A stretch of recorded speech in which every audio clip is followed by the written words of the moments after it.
Good morning! Welcome to my cooking vlogadag. Magluluto ako ng specialty ng mami ko. Kapag may birthday, siya ang nagluluto ng pulutan.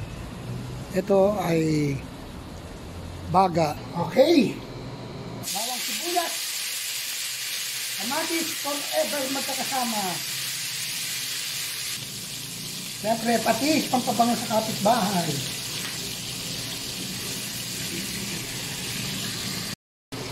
Okay, gisado na. Lalagyan natin ng baga at tito. Baga lang dapat sinamahan ko na ng tito. Katry ko kung anong masarap ba o hindi. Ganun ba? Lagyan na rin natin siya ng pink salt.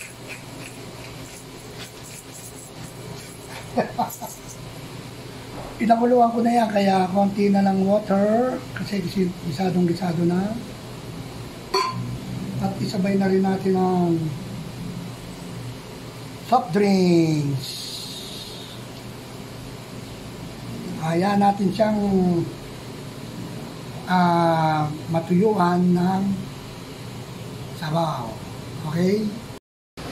Takpan natin. Ayan. Malapit na matuyo yan. Buti naalala ko. Tuyo na oh. Ay nako.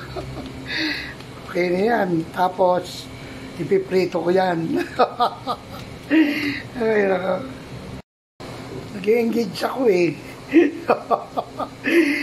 Pagbalik ko, buti naalala ko eh. Tuyo na oh.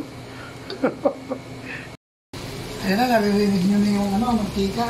Diretso prito ko na to para wala nang tustos balungos.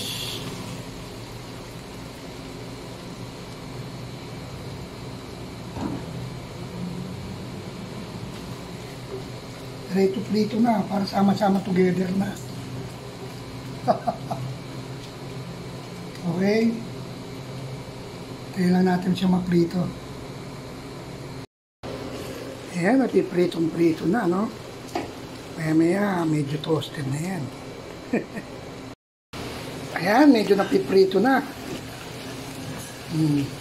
Medyo toasted natin ng konti. Sarap. Nakalimutan ko lagyan ng paminta. Kahit konti sana. Kaso, nilagay ko na lang doon sa sansawan yung paminta. Ay nako. Luto na! Thank you for watching. I love you all. Bye-bye!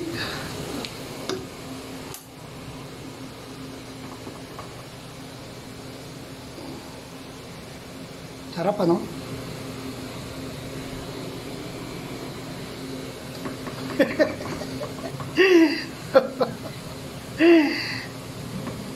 Ayan.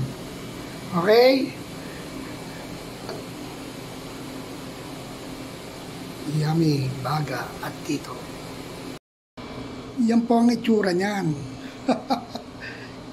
Sarap ano? Hindi na po ako nagbudbud ng asin at bechin. Alam mo na, may edad na tayo eh.